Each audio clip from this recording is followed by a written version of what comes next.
Bien, pues ahora te voy a hablar de los fundamentos de la nosología.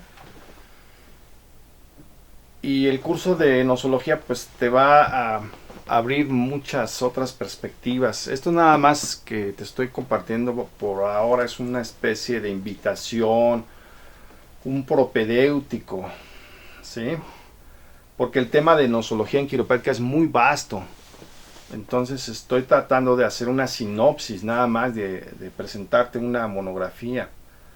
Estos son los fundamentos de nosología. Aquí te voy a dar una introducción general porque no existe en el mundo un libro que se llame nosología en quiropráctica. No existe hasta la fecha, ¿sí? Ni vas a encontrar en medicina. Difícilmente vas a encontrar un libro que hable de nosología del aparato locomotor o que hable de incluso de semiología del aparato locomotor. Sí los hay, unos cuantos, pero generalmente te hablan de patología estructural, no de patología funcional.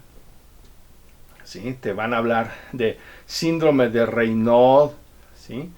De enfermedad de Scheuermann, ¿ok?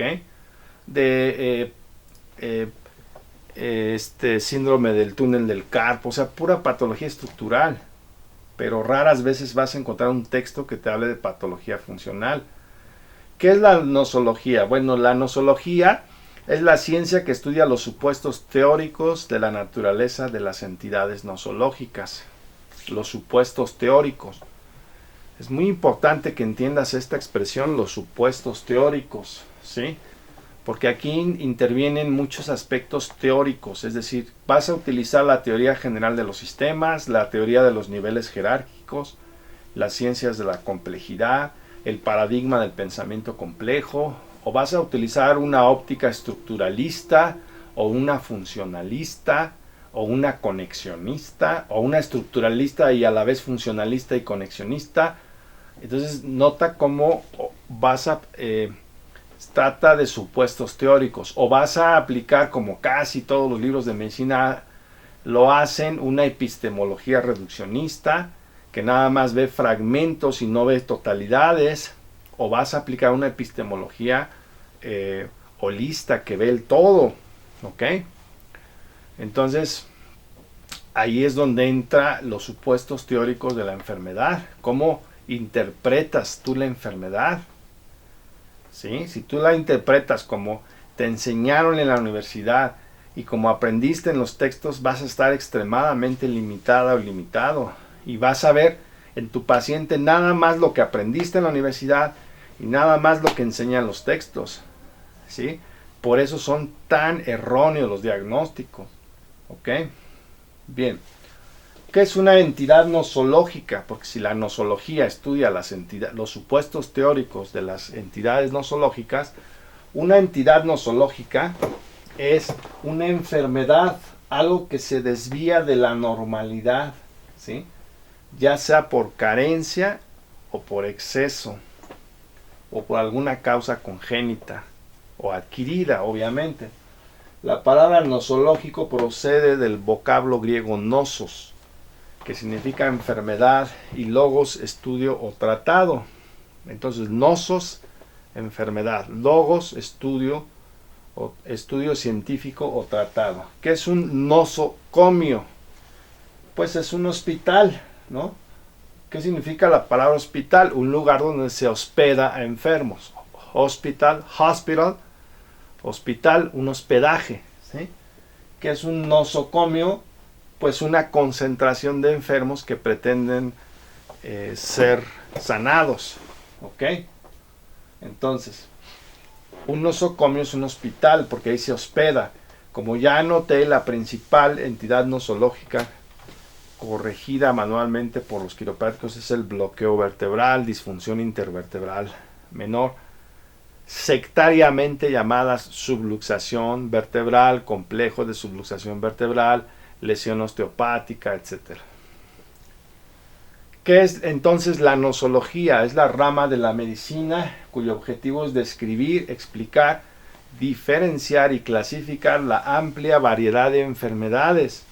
entidades nosológicas o procesos patológicos existentes, entendiendo estos como entidades clínico-semiológicas generalmente independientes e identificables según criterios y nomenclatura estandarizados. Son independientes pero a la vez no, y de esto va a hablar el curso de nosología. ¿Cómo se agrupan las enfermedades? Se nombran de manera independiente, pero a menudo se presentan contextualizadas dentro de un conjunto de trastornos que se encuentran organizados en cadenas, en ramificaciones, en traslapes, en algoritmos de compensación, ¿sí? En redes, etc. Es decir, si tu paciente tiene una lumbalgia, esta lumbalgia está rodeada por una comorbilidad de problemas. Va a encontrar problemas arriba, vas a encontrar problemas abajo, vas a encontrar problemas a los lados, etcétera. Si tu paciente tiene una bursitis anserina en la pata de ganso, seguramente tiene problemas en la columna, en la pelvis, distorsión pélvica funcional, problemas en los arcos de los pies, problemas en las cadenas musculares, debilidad, acortamiento, falta de fuerza, falta de resistencia, falta de tono. Va a tener una comorbilidad, es decir, aunque tú le des una etiqueta puntual, el problema de salud, la entidad nosológica, viene acompañada de muchos otros problemas y a ese acompañamiento se lo denomina comorbilidad. El paciente tiene siempre un problema que generalmente cuando te llega al consultorio es por lumbalgia, ¿sí? Y además el quiropráctico pretende ofrecer una solución. Las dos causas principales de consulta a un quiropráctico son lumbalgia y cervicalgia, ¿sí? Entonces, el paciente tiene lumbalgia, tiene cervicalgia, tiene dorsalgia y acude a ti porque ve en ti un especialista en la espalda, ¿ok? Y entonces tú le ofreces una solución. Ahí está la dicotomía, un problema, una solución.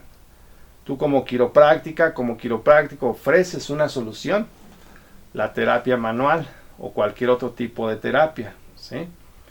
Pero al problema se lo ha denominado durante mucho tiempo subluxación vertebral. Pero fíjate la tremenda confusión que hay en la literatura quiropráctica y en los sitios web de quiroprácticos.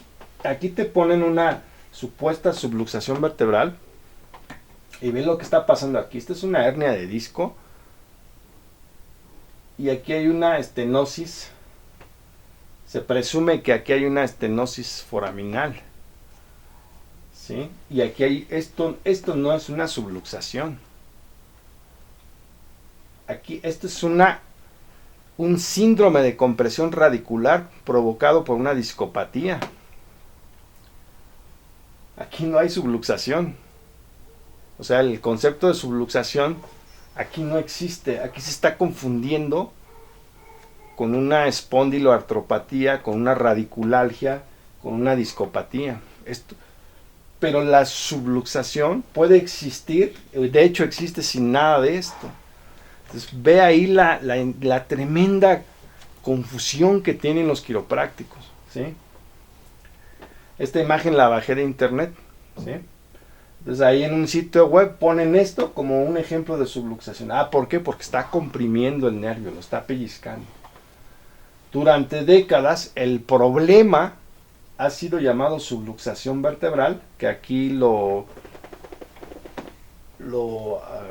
abrevio con SLX, y la solución se ha llamado ajuste quiropráctico. Ambos vocablos, subluxación y ajuste, han sido el dogma central de la profesión quiropráctica durante más de 100 años.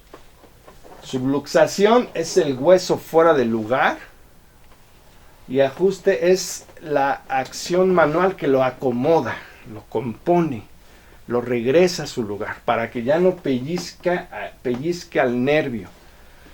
Pues este concepto tan simplista ha reinado en la profesión quiropráctica durante más de 100 años. ¿Ok? Pero fíjate, tenemos aquí el problema y la solución. El problema que trae el paciente y tú le ofreces una muy buena solución, ¿sí? ofrecemos una solución específica a un problema específico, que generalmente es un segmento vertebral, segmentario, una vértebra o un conjunto de dos vértebras. Pero también ofrecemos una solución sistémica a un problema sistémico. ¿Por qué digo esto segundo? Porque todos vemos nada más esto. El hueso fuera del lugar que hay que acomodar, hay que ajustar. Pero no vemos realmente que en el fondo se trata de un problema sistémico que requiere de una atención sistémica.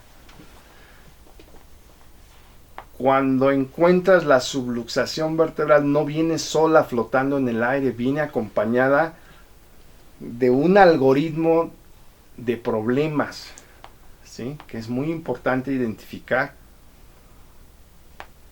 Entonces se dice, es que el quiropráctico solamente debe buscar, identificar y corregir manualmente. Buscar, identificar y corregir manualmente la subluxación vertebral y dejar que la inteligencia innata haga todo lo demás, porque la inteligencia innata es parte de la inteligencia universal y la inteligencia universal es Dios mismo que está siendo introducido a tu médula espinal, a tu nervio periférico, a tu nervio autónomo, y entonces el pellizcamiento de ese nervio está deteniendo el flujo del Dios mismo, según los Palmer, así lo concebían. Entonces, ¿qué pasa con los quiroprácticos a nivel mundial? Que la mayoría ni sabe buscar, ni sabe identificar, ni sabe ajustar la subluxación vertebral. Y fíjate, se supone que este es el dogma central de la profesión quiropráctica a nivel internacional.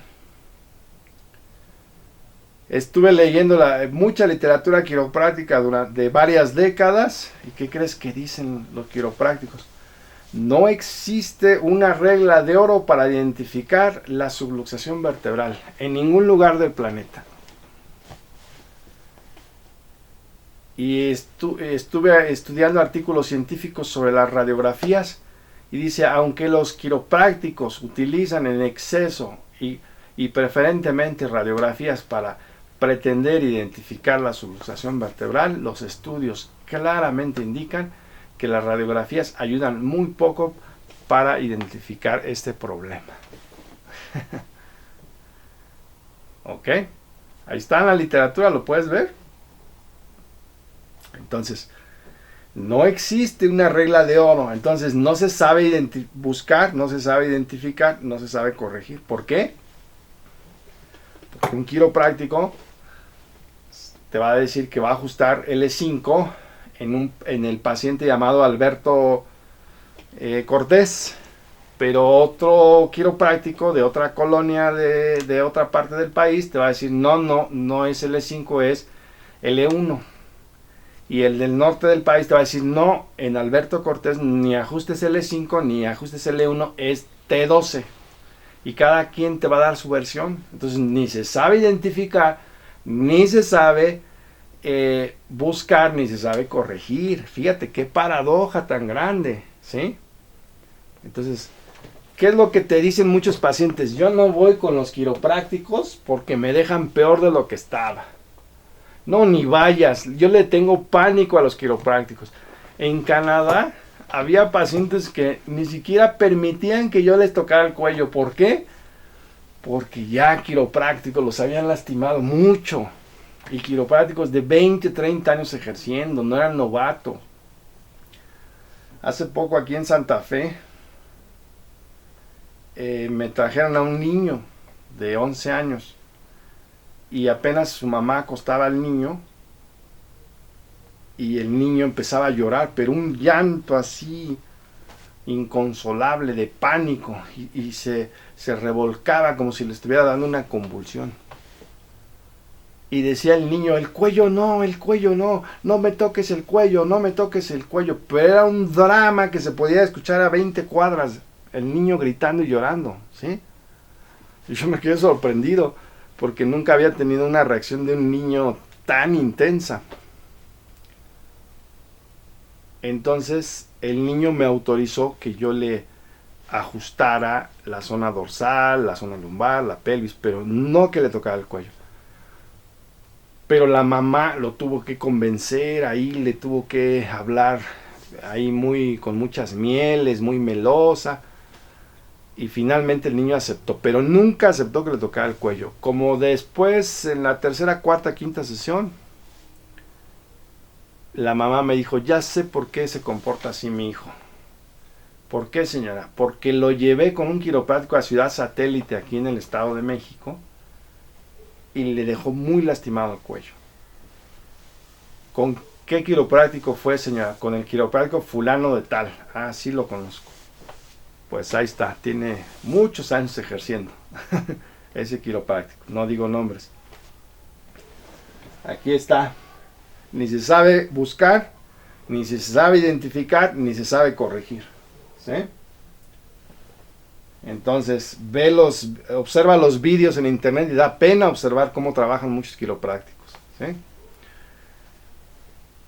Entonces, lo que he dicho 1000 veces, no existe lo que los quiroprácticos llamamos subluxación. La subluxación vertebral ha sido llamada por algunos otros autores disfunción somática o lesión osteopática. Son nombres totalmente ambiguos e incorrectos. Está mejor este nombre: disfunción intervertebral menor, lesión manipulable, bloqueo vertebral, fijación segmentaria, etc. Osteópatas a partir de 1899 le llamaron subluxación, luxación, semiluxación, semidislocación, desarreglo, porque para ellos todos estos términos eran sinónimos, ¿sí? Y era un hueso fuera del lugar que comprime un nervio o un vaso y provoca así la mayoría de las enfermedades. Este concepto simplista que ha reinado durante más de 100 años ya no tiene lugar hoy en día ni en la quiropráctica ni en la osteopatía. Aquí le podemos llamar bloqueo vertebral en vista de que su principal signo es la hipomovilidad o disminución de movimiento. Es un bloqueo, ¿sí? Muchos quiroprácticos estadounidenses le llaman fixation, una fijación. Fíjate lo que dice este quiropráctico Samuel Omola. The mysterious asymptomatic chiropractic vertebral subluxation complex, alleged to be a cause of disease, has never been proven to exist. Okay? A real orthopedic vertebral subluxation, which can be identified by imaging and by physical signs, has never been demonstrated to be a cause of organic disease. Chiropractic subluxation theory has been perpetuated largely by misinformation, fear, and a powerful placebo effect produced in part by insignificant cavitation popping that occurs during manipulation of normal joints. The joke of chiropractic vertebral subluxation doctrine. Así se llama el artículo. Ahí te va la traducción. Nunca se ha demostrado que exista el misterioso y asintomático complejo de subluxación vertebral quiropráctico que se alega que es la causa de la enfermedad.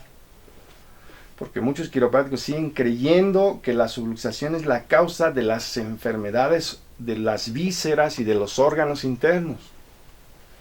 Nunca se ha demostrado que una subluxación vertebral ortopédica real, que puede identificarse mediante imágenes y signos físicos, sea una causa de enfermedad orgánica. Nunca. ¿Sí? La teoría de la subluxación quiropráctica se ha perpetuado en gran parte por la desinformación, el miedo y un poderoso efecto placebo producido en parte por la cavitación o estallido que ocurre durante la manipulación de las articulaciones normales. El yugo de la quiropráctica, la doctrina de la subluxación vertebral. ¿Por qué afirma esto este quiropráctico? Bueno, porque en teoría la subluxación no la puedes ver en una radiografía. Por supuesto que existe una entidad nosológica manipulable, que es lo que los quiroprácticos manipulamos o ajustamos o reprogramamos o corregimos, ¿sí? Manualmente. Por supuesto que existe. Pero no se la puede llamar subluxación como ya he mencionado. Aquí está otra declaración de él, te voy a decir su traducción. La teoría de la subluxación vertebral quiropráctica ha confundido La definición de la palabra subluxación, un término médico común, a diferencia del misterioso e indetectable complejo de subluxación vertebral. El quiropráctico alega que es la causa de una enfermedad, pero una subluxación vertebral real puede ser la causa de síntomas mecánicos y neuromusculoesqueléticos, mas nunca se ha demostrado que sea la causa de una enfermedad orgánica. Subluxaciones ortopédicas reales versus subluxaciones quiroprácticas imaginarias. ¿Ok? ¿Qué está poniendo en tela de juicio Samuel Homola? Primero, que sea un hueso realmente fuera de lugar, que sea una semidislocación, una semiluxación, algo menor que una luxación. Lo está poniendo en tela de juicio. Y segundo, que te esté provocando enfermedades orgánicas, como decían los Palmer y los osteópatas tempranos. Eso es lo que está poniendo en tela de juicio, ¿sí? O sea, si tienes problemas en las dorsales superiores, no puedes alegar que eso te está provocando una enfermedad específica del corazón. O si tienes problemas, es cierto que ha habido casos clínicos donde, vamos a decir, manipulas o ajustas o reprogramas ciertas vértebras y hay cierta mejora, pero son casos aislados. Yo mismo los he tenido en el consultorio. Hay pacientes que les ajustas cervicales altas y te dicen, ay, veo mucho mejor, hasta veo con más colores y todo, pero es algo momentáneo, ¿sí? No es algo que realmente tenga efectos duraderos. Hay pacientes que les ajustas las lumbares y te dicen, sí, una colitis crónica se me disminuyó, o ya se me reguló algo más o menos del periodo menstrual, etcétera. Sí hay ciertos efectos viscerales, pero ante todo, como dice Samuel Homola, los efectos son somáticos en el sistema neuromusculoesquelético. ¿Ok? Bien, vamos a seguir con este detalle de la subluxación. Vamos a la siguiente cápsula, no te la pierdas.